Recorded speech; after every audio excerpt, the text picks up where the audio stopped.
Good evening. Welcome to the 5-8, where we discuss each of the week's 5 most fucked up topics for 8 minutes each. So, 5 topics, 8 minutes, 2 hosts, 2 guests tonight, some singing, a lot of curse words, and as many cocktails as we deem necessary. And this has been a week of cocktails, LB. Yeah, and sobriety. Yeah. Yeah. It's Yeah.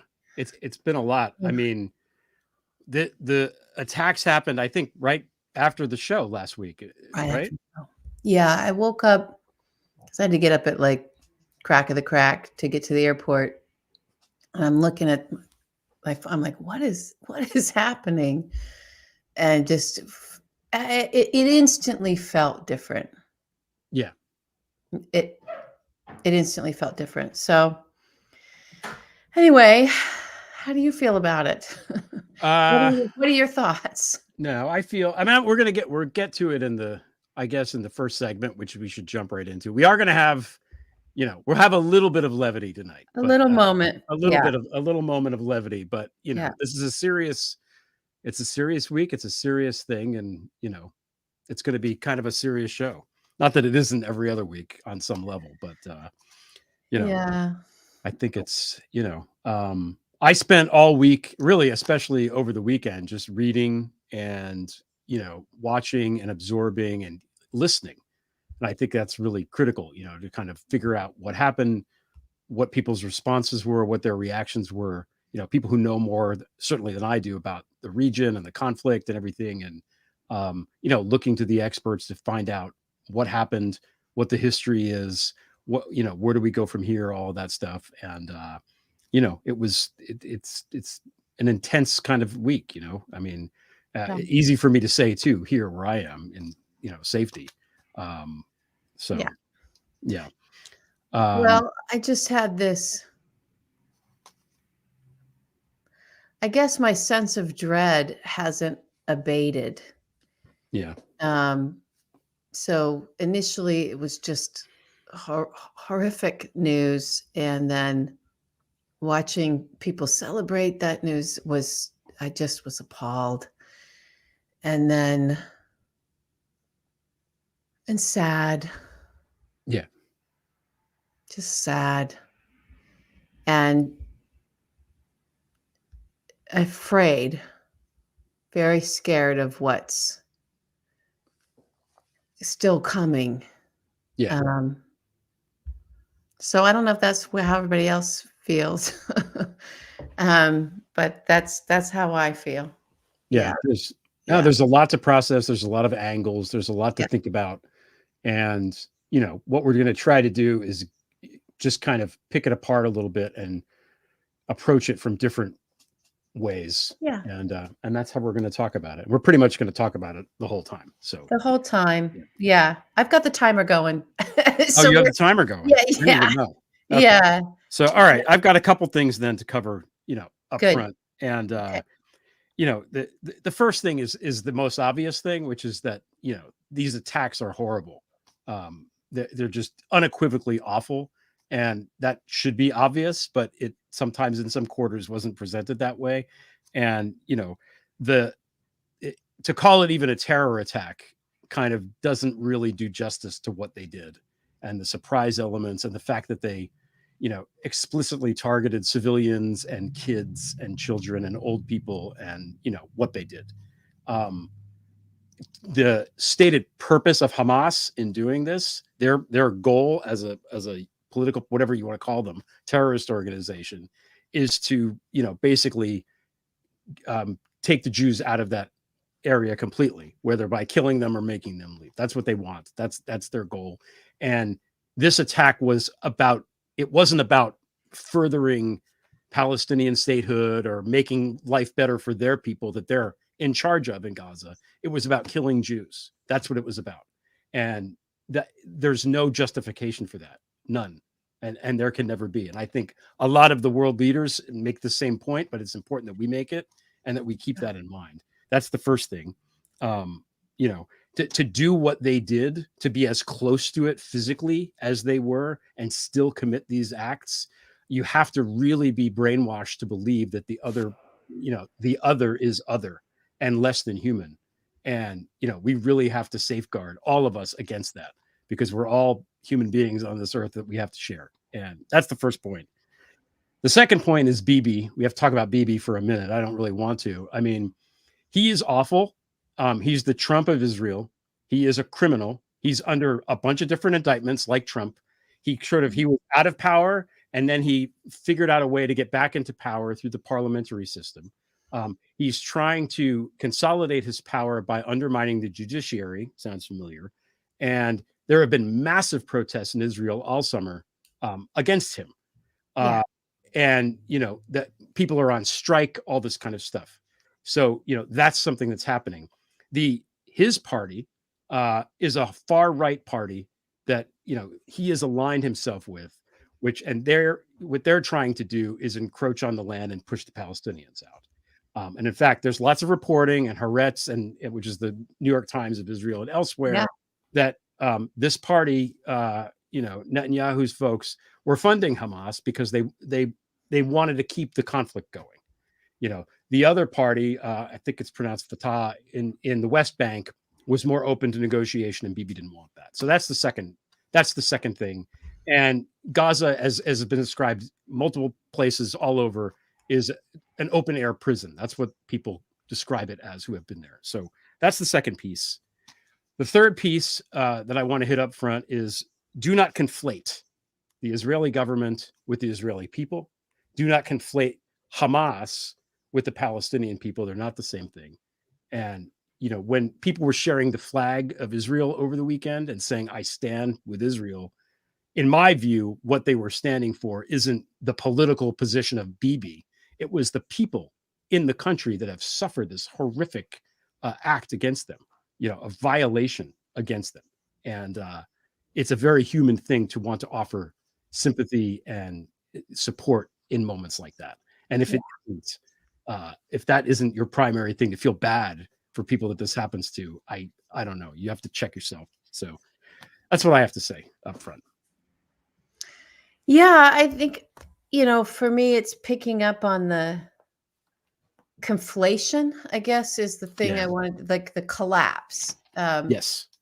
And, I've seen plenty of people, and certainly folks in our audience, just speak to that as well, of, this need to collapse political leadership with the civilian body, especially in.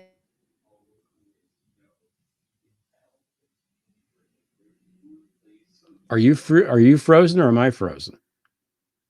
Somebody's going to have to tell me. I think she's frozen. I'm frozen. Okay. Am I back? You're back. Okay. Something might happen with the cord. What he was being called onto the carpet with, and our, folks that we have been bringing it to you guys, and that we speak with and we consult, that are experts in authoritarianism, like Ruth Ben-Ghiat, like, so many we've had on the show, with this man, even writing about this man, of he's going in this, he's a strong man. Yeah. And so it was the anti-democratic movements of him that had his people, it's not even his people, had the citizens of Israel going, that's not what we are and who we are. So to conflate those two things now, even though there's unity needed in that nation, just like we all felt tremendous unity after 9/11, of like, we're Americans, and this is like happened to us, because it's precise and strategic terror is, but it's indiscriminate of whoever it is that is there, right? Like there were Muslims that like, there was shared a story about a young man that was, I think, a paramedic or something, and he's like, okay, he got killed too at the music festival. So it's just, with terrorism, we're just killing. So we're going to not collapse that, and give the same thought and the same grace, especially now, to the Palestinian people who cannot get out. I think those reports are clear. We'll get into this in our second segment about how hard it is right now to get through Yeah, the it's chaos. hard. Maybe we'll just pivot right into it. But Yeah. this is an example of, okay, there is plenty of reporting now coming out saying it's Hamas itself that's blocking the exits for Palestinians to get out. But they've had their water shut off. They've had their electricity shut off. Like it's like this is how this is being handled now for over 1 million people, 40% of which are young people and children. What are we doing? Like what is happening? I don't know if it's even a we moment. All Yeah. right. So just always for me, just always remember that. Don't collapse the political leadership and the aims of a state with the rights of the citizenry, right? And who the citizens themselves, the civilians, especially not in this time when we have this very far right authoritarian bent throwing off democracy, massive movement happening around Europe, in the Middle East, with these strong men in Russia, in China, these big leaders leading the way and trying to even sow all that discord here. We've been living through it for 8 years, and in other Western nations. Okay.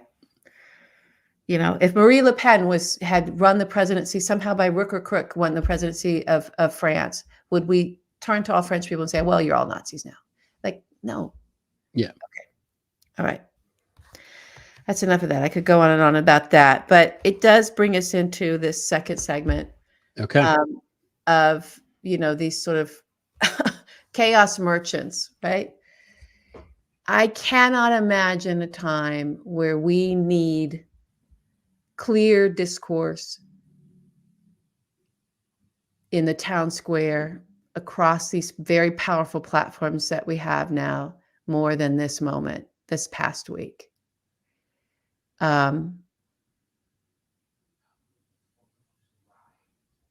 And for what's been happening also, not just from like the technocrats that control these platforms, the Saudi investments into these platforms that are really at this moment just have been gearing themselves, especially Twitter or Shitter or whatever it's called, to fuck up facts. Yeah. I don't know who's verified or not anymore. I don't know what I'm looking at. Is it real? What is this? What is the news, right? What's accurate? We saw several pieces of misinformation, some still trying to get verified, just come out of people's mouths or over the Twitter and fly around the world. And then watching people behave on that information as if it's real, because that's what we're grabbing for. This is when human beings go, oh my God, I need all the right information. I need things to be accurate so I know how to organize myself around this. So I know what I'm supposed to think, what I'm supposed to do, how can we even ground ourselves, even as far away as we are, to have our thoughts together about this, to know what words to even use for our own words, if all the information coming in is a whirlwind of chaos. It's so, talk about a dark, evil force. And to want that, for Elon Musk to want that, for the Saudis to want that, for Putin to capitalize on that and need it. He desperately needs all this chaos because it's helping him with his power struggle at the moment. He created a whole narrative that it was Ukraine that actually had sent the Western weapons into, when it was him. It was the Russian, his seizing of Western weaponry from the Ukrainians in the war in the last year, and then sending that shit to Hamas. Through Iran, right? Those reports seem accurate. That seems like real reporting, but it's all getting messed up in the discourse. And then we have our own political leaders, right, who are this pro-Putin party of the GOP that's not addressing that. And journalists and people aren't holding them to their feet to the fire to address that because the information is all fucked up. It's just, and when we engage in the fucked up information and run with it, only to realize, oh shit, it's fucked up, or maybe not even realize it, just keep running, we're giving them power and wealth off of this horror. We're enabling them to grow their wealth and their power off of terror. Yeah. Because we don't know what facts we have to grab onto. And a lot of the time, a good amount of the time, people are grabbing onto horse shit. Yeah. What kind of, who's sitting there enjoying that? Wanting that? What kind of people are we really dealing with when it comes to the Elon Musks and the Putins? I don't know. I'm appalled by it. Yeah. I'm scared of it. It's scary now. Now it's scary. It was always bad and horrible. We can, call it out and all that. But now it's like very dangerous. Very dangerous. And I just want to know, I don't want to disengage, but I'm certainly, the amount of effort it takes just to figure out what piece of information I can engage with and share shouldn't be this way. Yeah. Yeah. I mean, Musk also promoted 2 accounts that were, kind of like anti-Semitic accounts and said, you should look at these accounts to find out what's happening. Yeah. So he's actively participating in this. He's done a lot of stuff with Putin and Russia to fuck with Ukraine, the whole thing with the Black Sea, with the, that attack that they wanted to do. He's actively helping our enemies. Actively. Yeah. He tore down this information system for that purpose. I am convinced of that. Yeah. Put it this way, if he wasn't, if he actually was, he wouldn't behave any differently than what he's doing right now. Exactly. It's like, it's almost like, he wasn't behaving in the interest of this platform, this tool, maintaining the integrity of it. He's not interested in that. And it's a useful tool. It's a tool we were all using.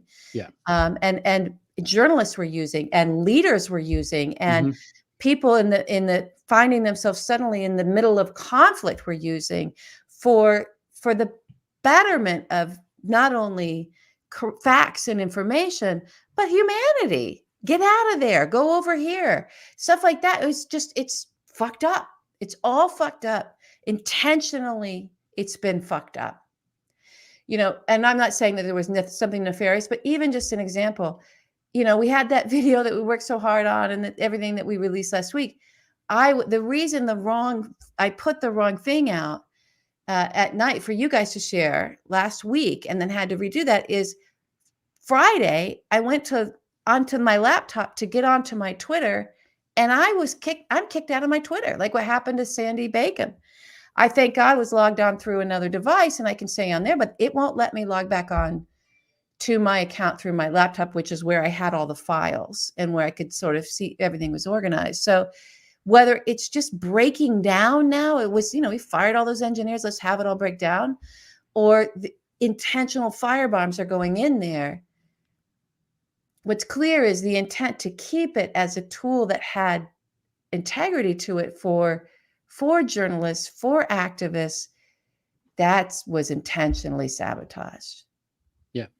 And now we have this moment. Yeah.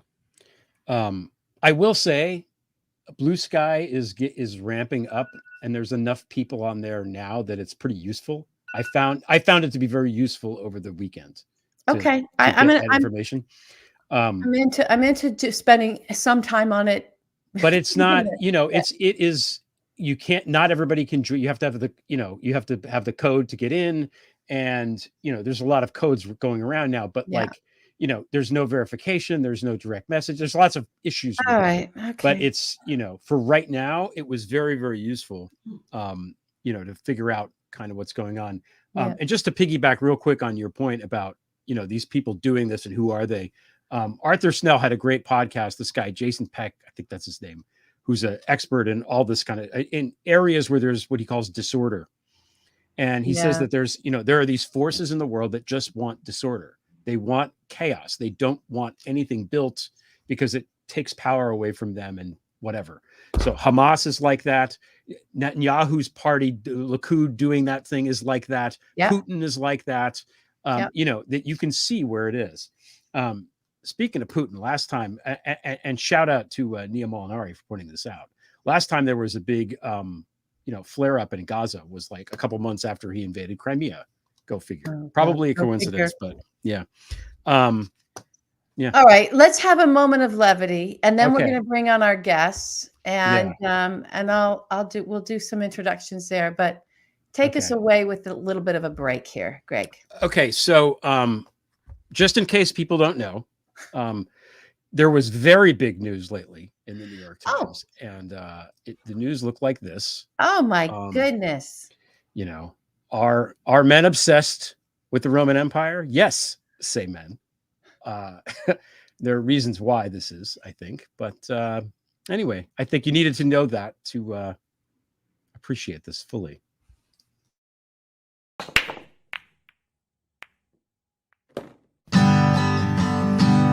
I'd like to go chill on the Palatine Hill where Remus and Romulus stood.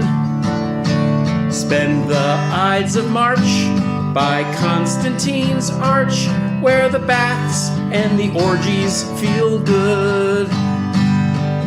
Rome, Rome on the brain. Men think about Rome every day. Caligula's lust, Caesar, Augustus, Nero, and A to Brute. Rome, Rome on the brain. Men think about Rome 'cause back then, instead of living like sloths, you could slave Visigoths. Oh, let us make Rome great again.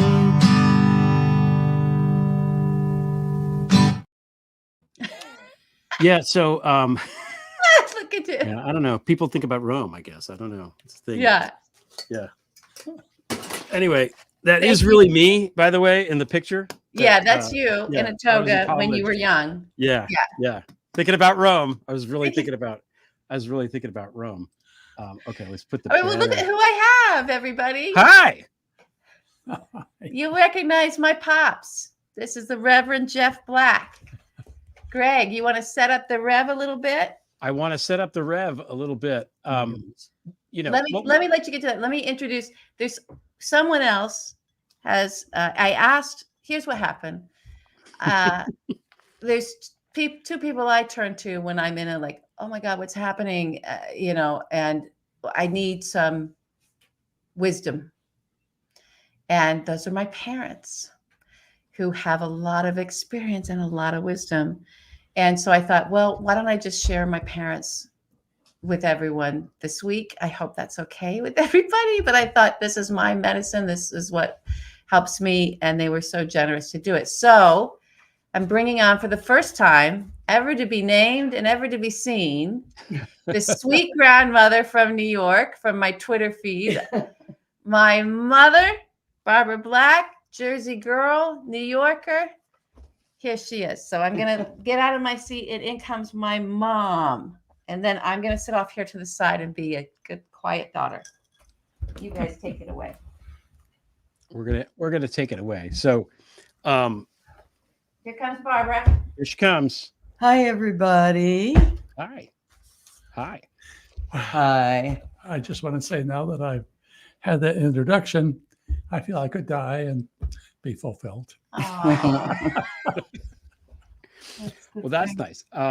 So, we were talking about this and thinking about the attacks and and all of that stuff, during the week. I feel like, we wanted to bring you guys on, but not because just you're Stephanie's parents, but also because of what you dedicated your lives to. And you're retired now. You were a pastor for 45 years. And you were a pastor's wife for longer than that. And, And she still is. Yes. And Well you had put. Thank you. Across denominations, you lived in various parts of the country. You've had thousands of congregants over that time. And I know from, I grew up Catholic. I'm not particularly religious, but in times of crisis and trouble and grief, the priests come, they come when there's death. They come when there's sickness. They come when there's tragedy. They show up. So I know that someone who has your job deals with grief and loss and just sort of the emotional, hurt of stuff like this. So that's why, for me, I wanted you guys to come on and share your wisdom with us and your experience, your years of experience, dealing with this kind of thing. So if that's okay with you, we'll get started. Thank you, Greg. So, the attack was one of those awful moments that you could feel sort of viscerally, like for me, like, anybody who's empathic at all, I think seeing that and reading about it, it really, it hurts you in a real, you feel it in your body. But it's not, the way I look at it is it's not an attack just on the psyche, but the soul. So at least, for me, that's what it felt like. And I think a lot of what I've struggled with this week, and probably a lot of people have, are, how do we process this? Like, how do we realize that we're looking at evil, and how can we reconcile the evil with our shared humanity? So nice, easy question to get you started. Yeah. Here's the answer. The first answer is there isn't a formula. There just isn't. And one of the desires that's a natural desire when you watch something so horrific and you feel like, ooh, this isn't going to end well, and it's horrible to look at it. I don't agree with it, and when all of that begins to be powerful inside you, the first thing to know is that you don't have the answer. We don't have it yet. Yeah. And knowing that no one else does either is helpful. And because what multiplies the despair and the angst is the feeling I'm supposed to know what to do, and I'm supposed to know how to solve this. And in fact, really, really brilliant people for the last 100 years have thought hard about this whole business of Israel and the Palestinians and the Hamas and the conflict, and they can't figure it out. Yeah. So this is not a council of despair. It's the thing is to ask for me anyway, is help me understand as much as you can help me understand. That's what I want. I want better understanding and better clarity, because easy answers to this are utterly useless. And people who claim to have them, I just don't trust their wisdom. Yeah. So it's not it feels powerless until you realize you're not alone in this. Everybody's confused by it, everybody. And what we have to do is listen to each other and see if we can help each other understand. But I think there has to be an for this thing with Israel and the Middle East. I think if we're going to talk about it, the ground rule has to be humility. Yeah. Then we'll get somewhere. But the ones who've got it all figured out, no, they don't. Yeah. To your point, I mean, Jared Kushner was supposed to have this all figured out. This was supposed to be, in the rear view, and I guess it didn't work. I'm so shocked. Thank you. That was a good answer and helpful, and wise, which is what we wanted. Now, Barbara, we were talking earlier today, and you made the point that one of the reasons for this particular event, attack, horror, whatever you want to call it, one of the reasons it's so hard is because people, especially people my age and younger, I'm 50, don't, we haven't been exposed to this that much, this level of evil. Certainly not, and it's a privilege to not have been, honestly. So talk a little bit about that and what impact that has. Like, how that earlier question, how do we realize we're looking at evil? And it's a privilege to. I'm sorry, how do we realize what? That we're looking at evil. I mean, what are your thoughts about that? Yeah. I think, well, when we were talking earlier, I said I think some of what has thrown us for such a loop here is that we realize that we are looking at evil. Yeah. And that, for that sort of penny to drop in our spirit, and feel that confirmation inside of ourselves, it's it takes your breath away. Yeah. Literally and figuratively. Our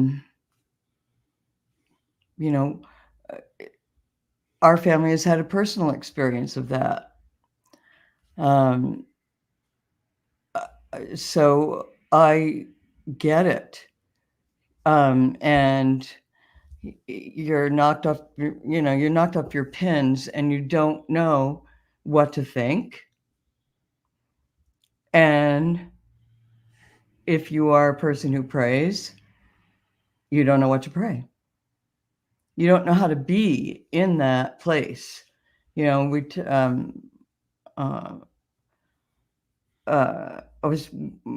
talking, Stephanie and we were talking a couple of days ago about this, and it's like, how do I move in this?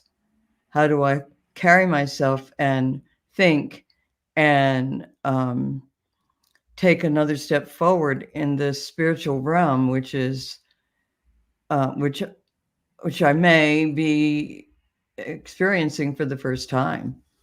And so everything is so horrifying and the power of it is so overwhelming. And, you immediately feel like anything that you do is going to be beyond inadequate. So it's a terrible place to be. But, you just start with owning up to it, the humility thing, realizing that it's something that's going to take time.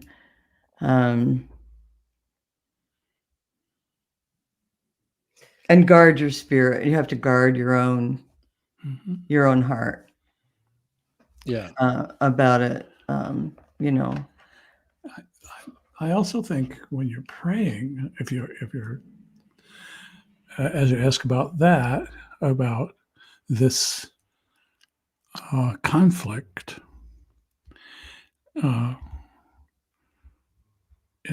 one pretty good prayer would be, God, I don't get it. Yeah. But I would, my prayer, the prayer that is the most helpful to me is, can you guide me? How do you, can you make some revelation, give me something out of a book or something out of the scriptures or something, so that I get a thought that has hope in it, and so that even in the very minor deal of talking about it with other people here, I don't add to the mess. Yeah. The first rule: do no harm. Right. Yeah. But that, and I know that one of the kind of, I'm sure about this, one of the things about going to God before this, going before God about all this, is that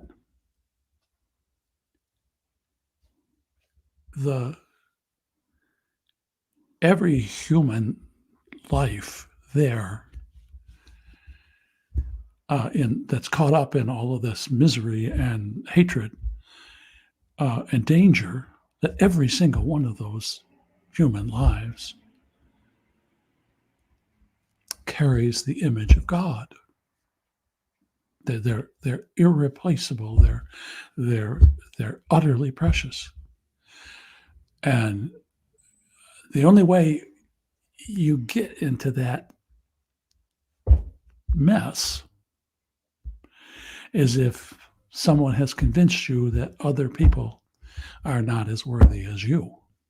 Yeah.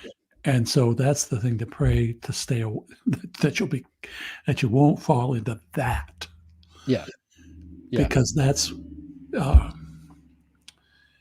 anybody can do that. Anybody can fall into that. That's the operation of evil.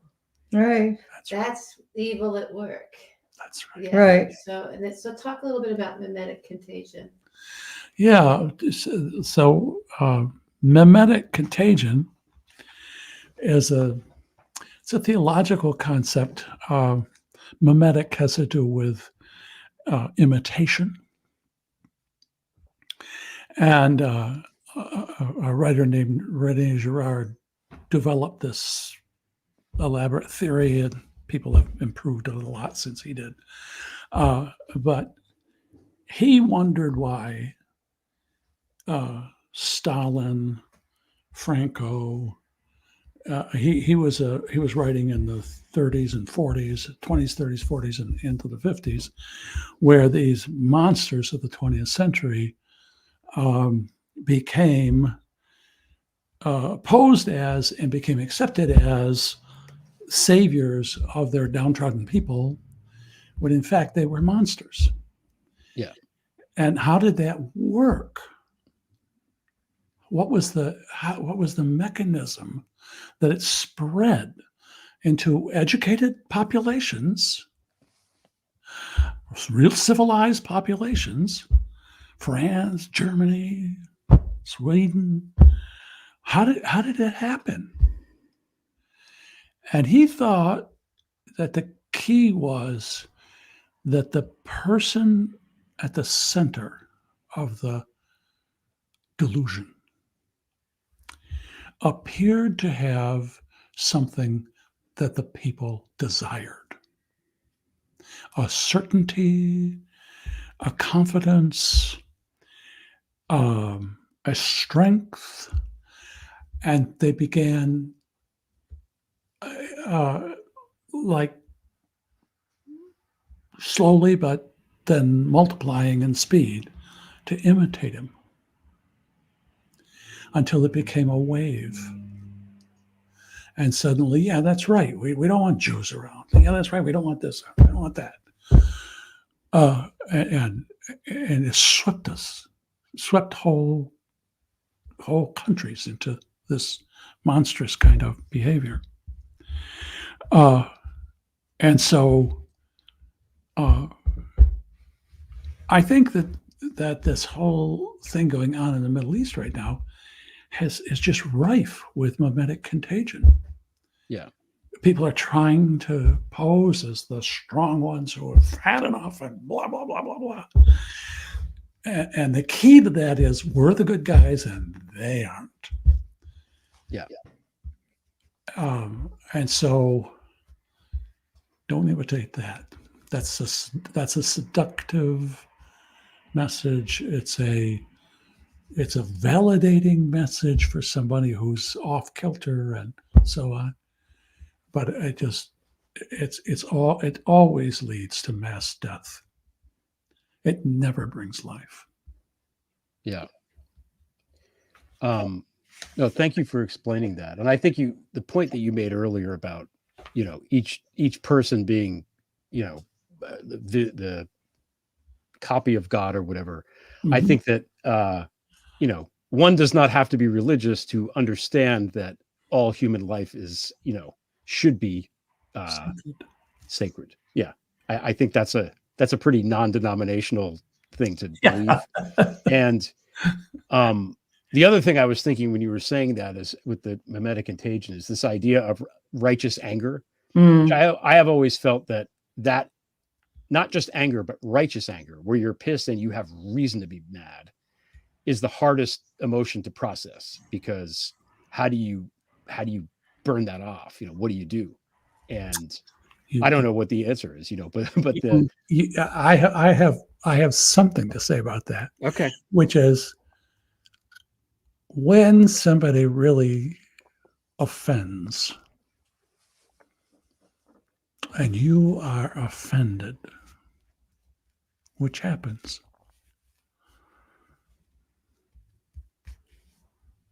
the commitment is not to imitate that person, because it's the imitation that multiplies it. Yeah. And so, and that, by the way, is you'll find different ways of saying what I just said at the heart of all the great world religions, all of them. Yeah. It's a basic thing. And the idea, Nietzsche said, when you fight monsters, you have to take care not to become one. Yeah. And that goes for the governments, that are in charge of the response, and the politicians, but it goes for us too. It's very easy. It's very no, easy. it's tempting, and you feel good. Like I thought a lot about 9/11 this week, obviously. And Yeah, me too. there's obviously a lot of parallels, and the emotions that we all felt, and the, when George W. was like, we're going to find them where they live, and, whatever he said, you feel good about that, because someone has done us a horrible thing, and we have to make them pay. That's also, ancient, that's biblical. But we also have to be careful about that, I think. So I guess, maybe we can, in the whole thoughts and prayers segment here, maybe that's a good way to end, is how do we guard against that? How do we train our thoughts? How do we train our, and if you don't like to use the word prayer, if you're somebody watching this that isn't religious, I'm not particularly religious. To me, in my mind, prayer is simply being focused in your mind on an intention, of an outcome. It's not, that's what it is. There's a state that your brain goes into where you're tapping into something inside yourself. And that's it. That's what it is to me. So whether you're praying to, whatever God or no God, it doesn't matter. You're still capable of that. And everybody does it, no matter who you are. So, yeah, I guess that's a good way to end. What are your thoughts about, all that stuff? How do we guard against it? How do we train our thoughts and protect our souls? Well,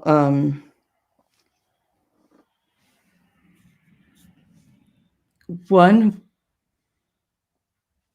place you can try to get to is, well,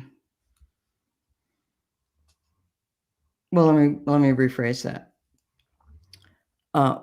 What's been helpful for me during this particular time that we're living is to listen, really hard to what the people of Israel, the victims, are saying. I thought listening, anytime I can listen to our Secretary of State, Mr. Blinken, is a good, is good for that, to try and look on what is good and loving and love, and listen hard to those who are suffering. And that will put you in a place that maybe will help guard you from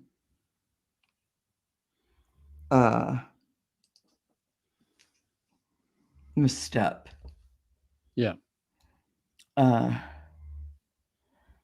That ties back to the humility that you were talking about at the beginning. I beg your pardon? It ties back to the idea of humility, Yes. which you mentioned at the beginning, and which, because I'm from New Jersey and so are you, we say humility without pronouncing the H. Yeah. Humility. One word that's been very powerful for me over the last few years, and it comes back to me now, is the word cherish.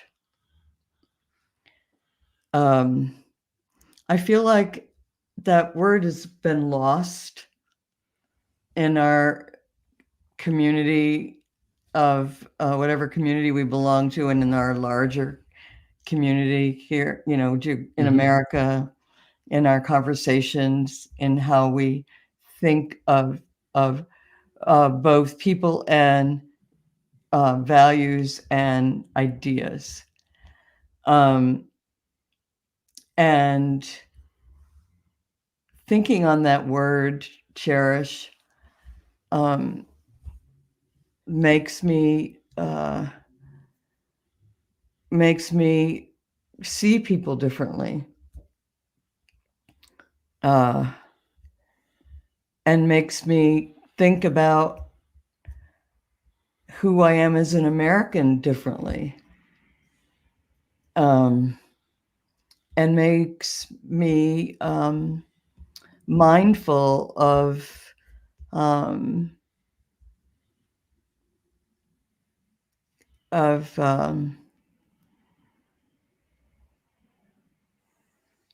my equality with everyone else. So I commend that just as a thought exercise. Who do I cherish? What ideals and beliefs and promise do I cherish? And maybe even, I need help. I need help seeing people with eyes of love before I respond or react or make a decision about one thing or another. To kind of chime in on that, this is wonderful. When you're looking at the pictures in the news of those smashed up buildings and the people and their agony, There's a line in the Gerard Manley Hopkins poem where he says, speaking, he was a pastor, and he would go make these pastoral calls, like you do, and people with cancer and stuff. And he said, seeing the sick endears them to us. Us too, it endears. Think of that. The more compassion you can have for the suffering, the more of these people, the more compassionate you'll become. And blinking away, turning away, pretending it's not happening, that's not the way forward for anybody. And it's true that there's not much we can physically or economically do right now, but there will be. There will be a chance to help, and that will endear us to them. Yeah. Beautiful. Beautifully said. That's good. And cherish, we cherish you guys for sharing your experiences with us tonight and coming on and Thanks, Greg. sharing your wisdom. And this is it says Stephanie LB, but anybody tuning in late, this is Stephanie's parents, Jeff and Barbara Black. Hey, thanks so much. Thank you. Thank you, guys. Here we go. Those are my parents. They did great. That was great. It was really It's great. amazing. They're amazing. Yeah. I love them. They're terrific. I have two big collie dogs right here because they follow my parents everywhere. So they might get up. That was a little bit of the snoring. Okay, that was good. That was great. Okay. Yeah. Feel better? A little bit. I feel better a little bit. A little breathing. Little breathing room, maybe. A little breathing. One I'm thing still that- thinking. I'm still thinking about Rome. I'm not going to lie. I'm not. Yeah, you're still thinking about Rome. One thing my mom said that she didn't get a chance to say here because it was in a different lane. There's many, as we were talking about doing the show, there's all these little lanes you can go in, and the conversation is just it's a big conversation and a lot of parts to it. But I was talking about, like what do you even pray? Like, where do you start? And she just brought this up as well of like, there's this myth that gets spread around that you're not supposed to pray for something specific. Again, these are for people who pray. And if you're not one, then that's fine. But that myth of like, you're not supposed to ask for something specific, that a lot of times parents will say to their kids or whatever, but actually you really are. It's like helpful to go, okay, I'm gonna name this thing that I want to see happen, right? So you can pray for the big stuff. The big one would be peace in this moment. You could pray for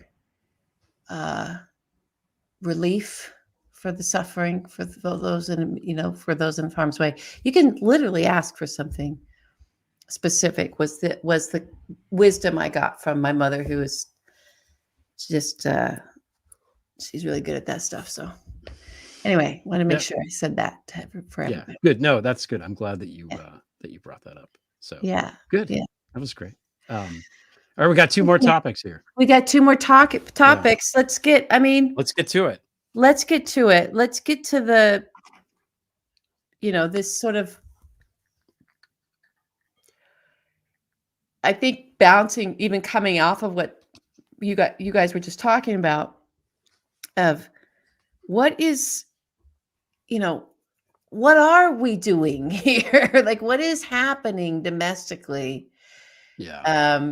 That is feeding into this in one way or another. And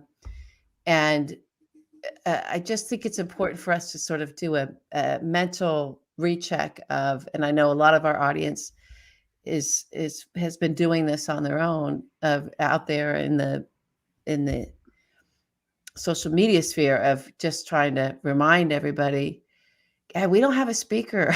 Like this is why we need us. There's this our own national having this party that's just this chaos party and just merchants of it, and that's really what they're doing. Just all this performance and all this disorders. disorder, they create everything. disorder. That's what they're Yeah. like. There's no different than the other, creating disorder. That's their purpose. That's their purpose, and how dangerous that is right now for human beings that are going to live and die. Yeah. Based on whether or not we get our shit together. And it's just, I don't know. It's just unfathomable that we don't have a speaker and we can't pass things and we can't even identify aid. We can't send money. Can't send money. Can't send help. Can't. Yeah.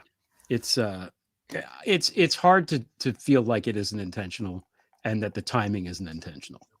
Kevin McCarthy was there and they got rid of him for really no good reason. There wasn't a reason. No. There was just enough to trigger him to go out, and now he's gone. And there's nobody to replace him. For a little while today, there was a guy named Austin Scott who looked like he was gonna, like, a normal, like, not insurrectionist Republican, one of the three of them. And but I guess, I don't know, Michael Scott was not available apparently. So, but that guy fell away, and now they've nominated Jim Jordan to the rescue. He's back in. Yeah. Yeah. He's going to be like, what's his saving grace is what? His last name is a country in the Middle East. Come on. This is ridiculous. This guy is horrible. Cro-Magnon congressman. And they just keep wasting time. The aid to Ukraine is really, really, really important. We have to keep fighting that, or else they're going to run out of weapons and Russia's going to win. Why the fuck do we want Russia to win this? Why on earth? We'll talk about that in the fifth segment. You also have Tommy Tuberville, fucking football coach idiot from Alabama, who is holding up all of the military promotions he says it's about abortion. It's not. It's bullshit. He's just doing this I don't even know why. I don't know if he's like on the take, if they have pictures of him with people, or if he just likes Putin better than, the United States. I'm not sure. Maybe he's going to go to Moscow and coach a fucking football team there and bring, I don't understand it, but he's doing Putin's work right now. Yeah. He's making, Liz Cheney said this too. The DOD guy said it too. Like, this is what he's doing. It's that level of dangerous, and it's one fucking guy. And for some reason, the Senate can't get their shit together to make this thing go through. Yeah. Then you have Rand Paul, Red Paul. Who, John McCain said the senator from Kentucky is working for Vladimir Putin. He said it. John McCain has been dead for a couple of years now. That's how long ago I wrote about this guy on Medium before I even had a Substack. It was like in 2018. Yeah. He took a fucking letter from Trump to Putin. And Putin He's to a Trump. Mailman. Traitors are easy to spot. My God. Yeah. He's what does Marlon Brando so what is he say? doing? Remind everybody what he's doing. He's holding up the ambassadorships. There's no ambassador to Israel right now. Gee, you think maybe it would be important to have that? And why? Some dumb fucking reason that he makes up. He just invents bullshit reasons to do these things. And, it's just advancing the cause of Putin and Putin's war of aggression and terror in Ukraine. So that's what he's up to. There's also like the intelligence failures that happened in Israel also kind of maybe happened to us too. We have to acknowledge that. I think there was reports today that the CIA did have some inkling that something was coming, but they didn't know exactly what. There were reports that the Iranians didn't know, that counter the reports that the Wall Street Journal said that, yes, they did know. So who the fuck knows who knew and who didn't? But that's also an intelligence failure. And, and what are the Republicans doing in the light of this crisis? They're just blaming Biden. They advanced a piece of disinformation about the Iranian frozen funds that has nothing to do with anything, to make it seem like outright it was lie. Biden's decision to give money to Iran. The only person that deals with Iranian money is fucking Trump. Okay. Yeah. With his stupid thing in Baku. So you want to talk about, Iranian funds? Maybe don't go there if you're going to vote for Trump. maybe. I'm just going to say, Trump, who praised Hezbollah this week, that's where he's at. So I don't know. That's where we're at. This Trump is probably going to be the nominee. Yeah. And I don't know. We have to, when we look at, hey, what can we do to help the situation in the Middle East? We can get rid of the fascists in our own government. How about that? Yeah. That's the best thing that we can do. And that's really the only thing we can do on some level. Yeah.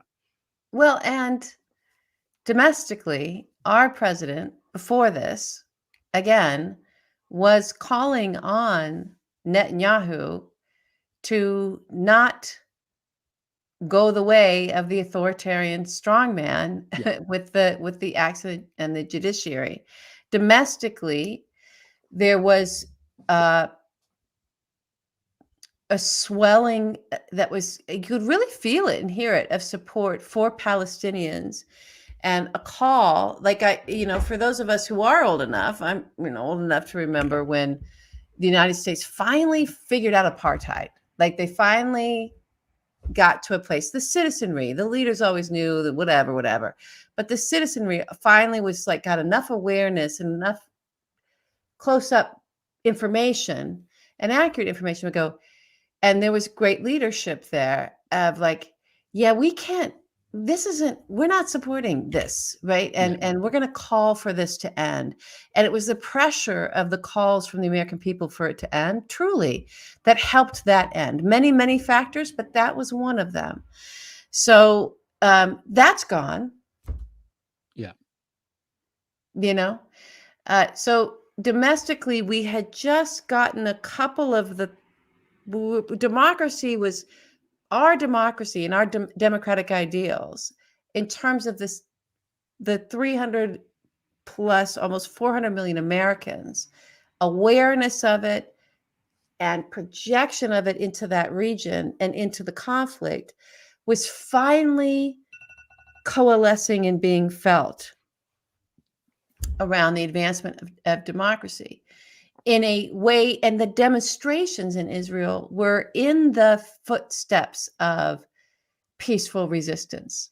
They were, to get rid of this guy. And all that's gone. Yeah. It's just gone. So we need to get our shit together in this country. I don't know how to do it with these people. I'm going to have to go talk to my parents. I don't know. My joke was that the best possible way that it could end is if a couple of Republicans defect to vote for Jeffries, and the last deciding vote was George Santos, which would be the best. Did I say that joke last week? I can't even remember. I don't know. That would be the best possible outcome from a comedy standpoint, and from we'd have a good speakers who would actually do stuff standpoint. Yeah. Yeah. Well, he's under indictment. Superseding indictment this week. Also, indictment this week. Did you hear about Menendez? Farah. They indicted him again for Farah. Yeah. Well, yeah, he's an unregistered foreign agent. He's got gold bars stuffed in his underpants. I mean, come on. Come on with this guy. Oh my God. Yeah, so good. Maybe, of course, it's the Democrat that gets that. And deservedly so in this case. But it would be great if we started looking at, some of these other folks, and maybe where whose business they're peddling and what influence they're wielding, using their power to wield on whose behalf. Yeah. I think we'll find quite a few bad actors in there that are not Americans. Mm-hmm. Yeah. I think you're right. All right. Do we have any announcements? I feel like we do, but I can't remember them. I don't know how many. I actually don't know. I have to show this thing again because here we go. This is thank you for everybody for signing up. Thank you for all the members, the new members, and people tonight. I know sign people up. Evo, thank you. We appreciate you. We have set up the Substack. It does appear to be working. We're going to try to get more active on it as we go, but for now, it's really, the purpose is just so it's there. We just want to set it up if and when Twitter explodes. Our community here that we built has a place to go. So again, that address is the 58, where 5 is spelled out and 8 is not for some reason, .media@gmail.com. So that's really the one announcement. And if you like what the show, and you haven't subscribed, subscribe. Ask your friends to subscribe. That helps us out a lot. Yeah, that's what I've got in terms of announcements. That's enough. There's enough That's enough. happening. Yeah, there is. We just need to Our crowd the announcements space. are not We all don't that. need to crowd the space. All right, Yeah. we're going on for our last segment. Yeah, roam around the world. So if you want to. Yeah. So Oh, I always want to roam. I want to. Yeah. you always want to roam around the world? Should I get the helmet out? I always want to roam. Period. Yeah, yeah. I ROME. do too. Yeah. Yeah. Well, let's just check in. How do you want to tackle this? I can't even remember from our I think the way. Do you want to tackle like where were we around the world? Because there was stuff going down with Putin in Ukraine, and there's even been stuff since this past week that is important and to pay attention to, but it's connected to this. And it is. It's very hard to think that it isn't connected. I mean, on Tuesday, I wrote a piece on Substack just linking Putin to all these things. Not to suggest that he's responsible, but he's definitely has influence in all of these things. His fingerprints are there. Fingerprints are there. Benefit is there. Clear. Yeah. If you listen to my podcast, Zarina was on, our friend Zarina Zabriskie. She's in Kherson. She's in southeastern Ukraine reporting on the war. And she's like, it's basically, they're just blowing shit up. They hit a funeral, the Russians. Yeah. They're just blowing up apartment buildings and hotels and hospitals and stuff. And that's what they're doing.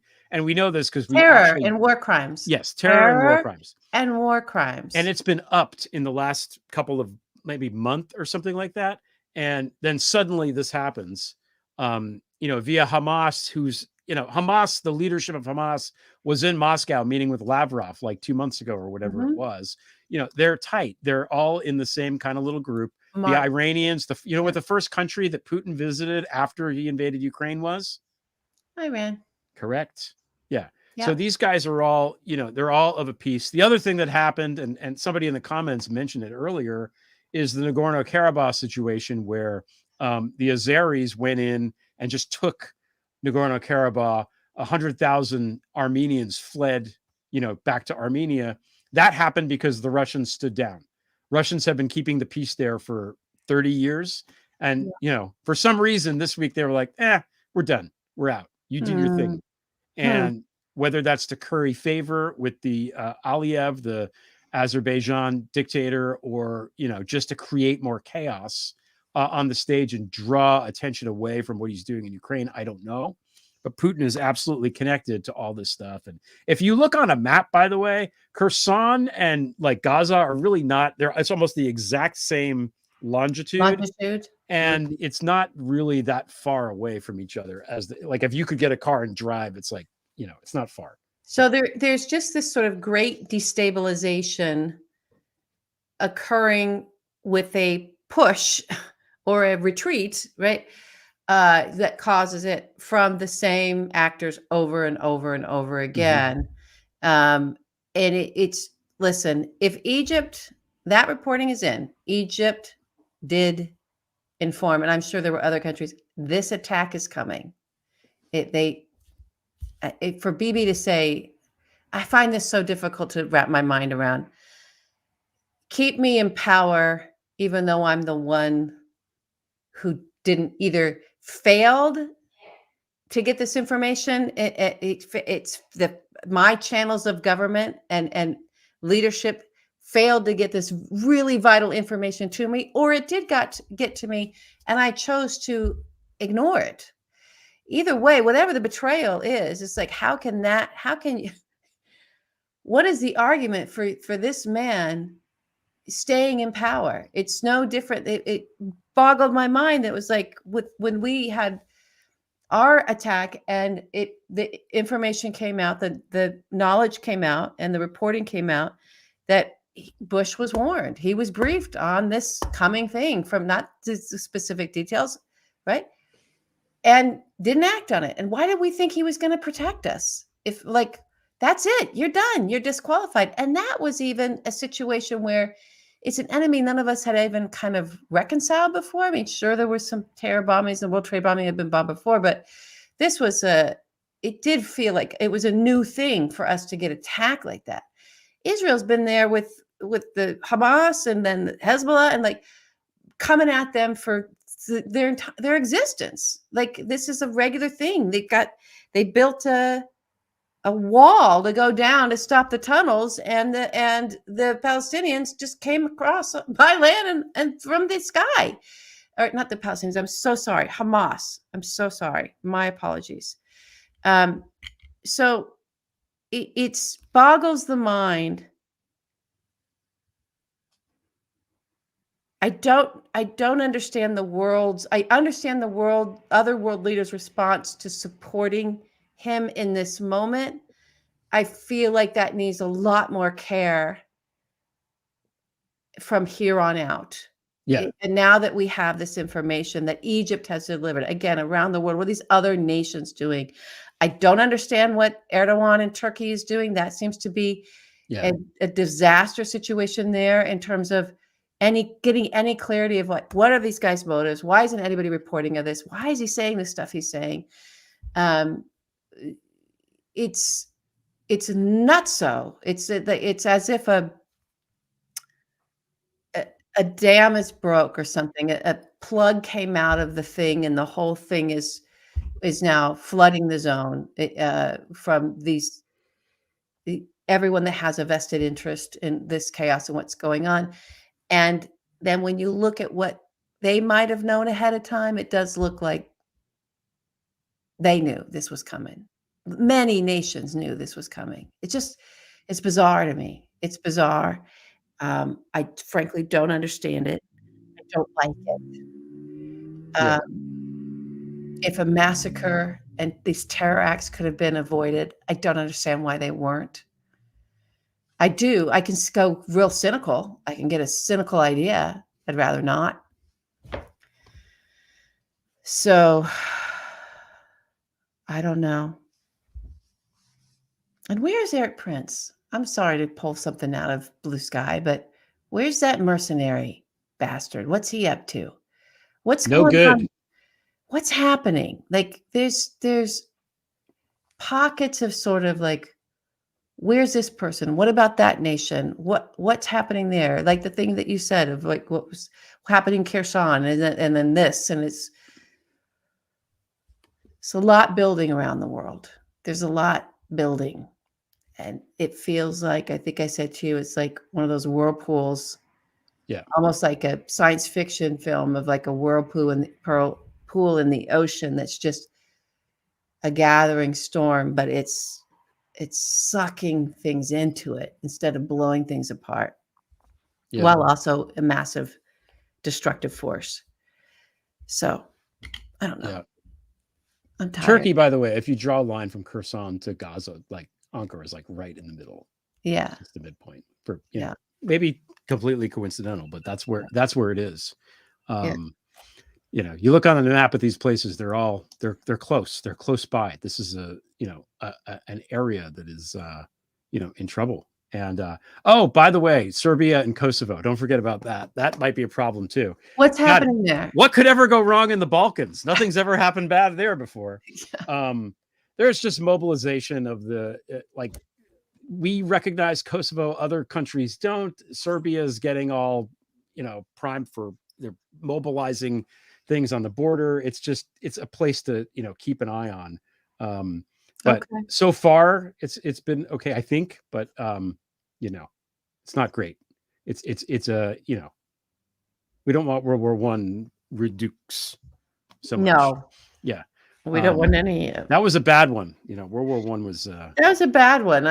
It seemed to actually just kept going in ways that no one saw once they thought it was over and became World War II. So yeah, pretty much. Again, even pull back and go historically. So, what was established after World War II with the way the world came together and ordered itself, at least, especially the Western world, through the leadership primarily of Churchill and Roosevelt. There had been nothing but fratricide for centuries prior to that across Europe on an almost nonstop basis. And so it is possible to get out of that, Yeah. to get out of this, whatever this thing is of killing your neighbor, killing your brothers, killing your cousins over a strip of land. That was brought to an end for quite a bit of time. It's still to this day. That's what Putin is threatening. It's important to remember that. That's what he wants to dismantle NATO and for us to have elected someone, the prior dude, that also called for that and had been since he took his first trip to the Kremlin with his Czechoslovakian wife in the 80s and came back and immediately was writing about, we got to get rid of NATO. Where'd you get that idea?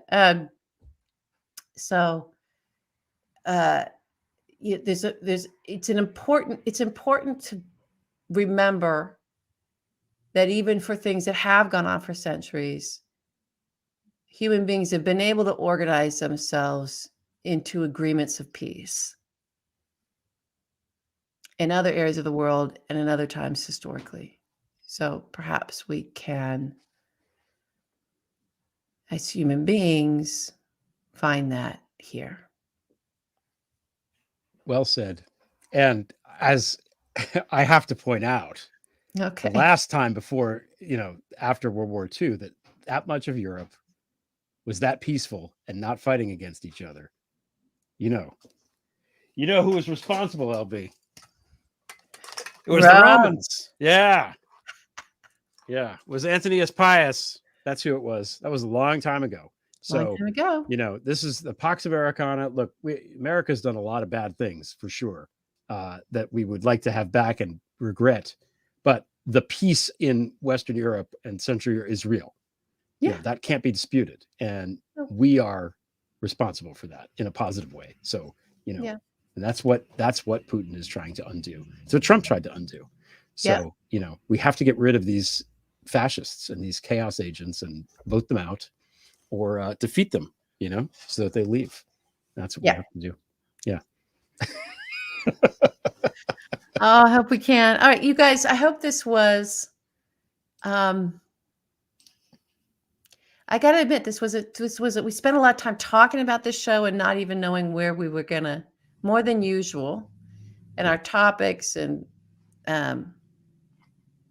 because we're kicked off our kilter as much as anyone else. And so I hope we did an okay job for you all tonight. And, subscribe, join. We had thought about even an after hours, for members, but I don't know. It's too. Next week. We'll do it next week. Next week. We'll look at that next week. Yeah, we'll do it next week. I think next week we'll have enough. But we so appreciate you. And it helped us be careful about our own thoughts and what we were going to say, because we knew you'd be listening. And so you're an important part of our maturity as individuals. And I'm grateful. I'm grateful for that. Yeah. And not that we're not always going to keep misstepping here or there, but we know you guys will keep us, be compassionate, be humble, and be hopeful, and hold everyone to account. It's important, at the same time. So thank you to our audience. Yeah. We'll leave you with this word, and then we will see you next week. And the word is cherish.